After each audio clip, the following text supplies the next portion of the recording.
नमः शिवाय दोस्तों, महादेव की कृपा आप सबके ऊपर बनी रहे और आप जीवन पर्यंत अपने पति की लंबी आयु के लिए, उनकी तरक्की के लिए हरितालिका तीज व्रत जो है वो करती रहें।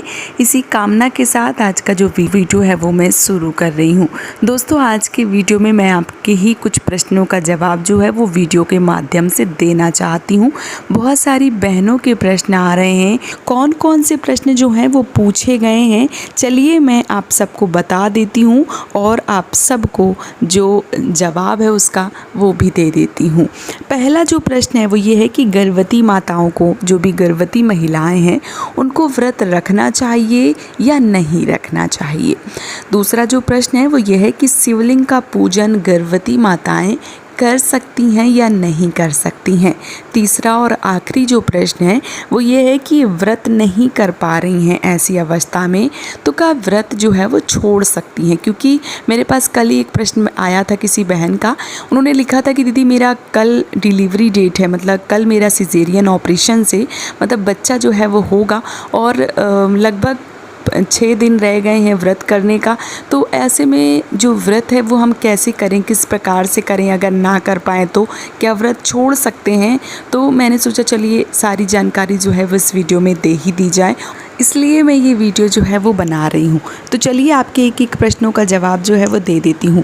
पहला जो प्रश्न है वो ये है कि गर्भवती जो भी माताएं हैं उनको व्रत रखनी चाहिए या नहीं रखनी चाहिए। तो देखिए, अगर आप पहली बार इस व्रत को शुरू कर रही हैं तो आप गर्भावस्था में ना उठाएं, उठाने में कोई हर्ज नहीं है। देखिए, आप ऐसा भी नहीं कह सकते कि नहीं, कहीं पे ऐसा वर्णन किया गया है कि आप व्रत ना उठाएं गर्भावस्था में, तो ऐसा बिल्कुल भी नहीं है। गर्भावस्था में आप जितनी पूजा करती हैं, आपके बच्चे के लिए, जो भी आपका पुत्र है या पुत्री रत्न जो भी आपके पेट में पल रहे हैं, जब आप पूजा पाठ ज़्यादा करते हैं तो उसका जो असर है वो होने वाले बच्चे के ऊपर होता है, देखा जाता है।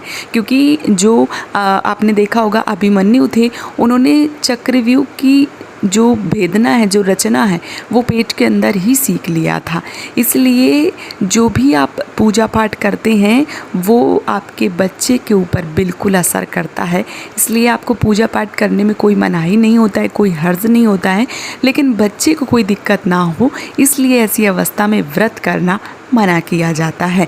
अगर आप पहली बार इस व्रत को उठाना चाहती हैं तो गर्भावस्था में ना उठाएं, लेकिन अगर आप इस व्रत को करती चली आ रही हैं, 1-2 साल हो चुके हैं और ऐसे में आप इस वर्ष जो है वो गर्भावस्था में आ चुकी हैं और आप सोच रही हैं कि अब व्रत करें कि ना करें, तो आप व्रत यकीनन करें, आप व्रत ना छोड़ें। क्योंकि आपने व्रत उठा लिया है, बार बार व्रत छोड़ना उठाना ये सब चीज़ें अच्छी नहीं होती हैं, इसलिए आपको व्रत करना चाहिए। लेकिन आप फलाहार करके इस व्रत को कर सकती हैं। मान लीजिए कि फल फ्रूट खा सकती हैं, नारियल पानी वगैरह पी सकती हैं, दूध वगैरह पी सकती हैं। इस प्रकार से इस व्रत को किया जा सकता है, इसमें कोई दिक्कत जो है वो नहीं होती है।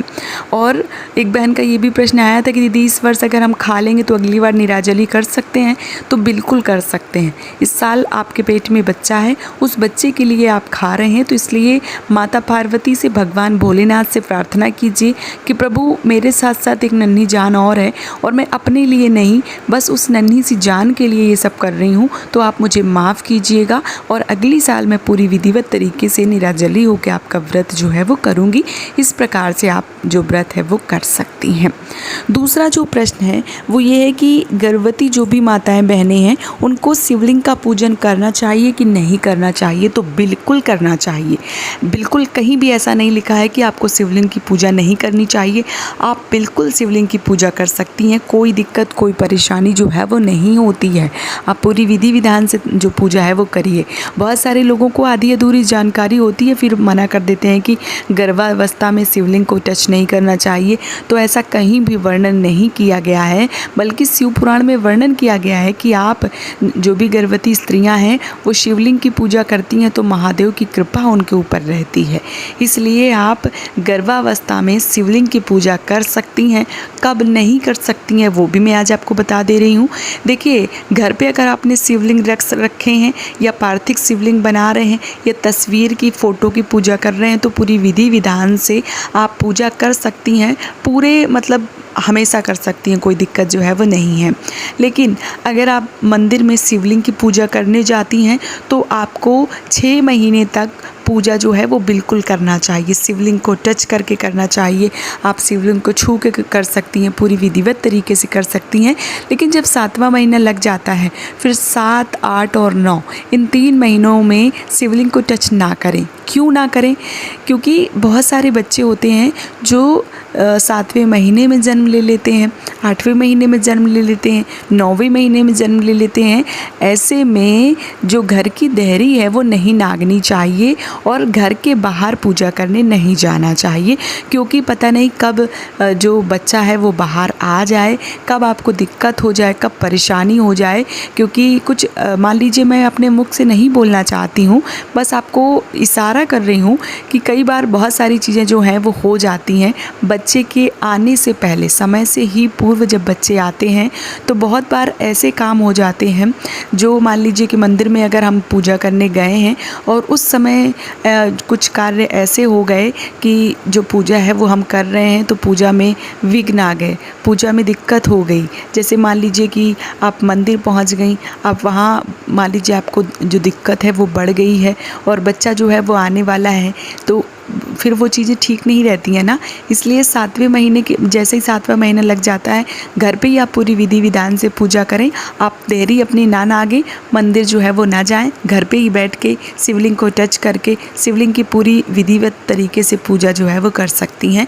लेकिन 7वें महीने में आप 8वें, 7वें और 9वें महीने में मंदिर ना जाएं, ऐसा मेरा मानना है। और मैंने कई सारे मान लीजिए जो गुरु हैं, जो ब्राह्मण हैं, मैंने उनसे कई बार ऐसा सुना है कि 7, 8 और 9 इन 3 महीने जो मंदिर है, मंदिर का जो चौखट है वो हमें नहीं नागनी चाहिए, घर पे ही पूरी विधि विधान से पूजा जो है वो करना चाहिए।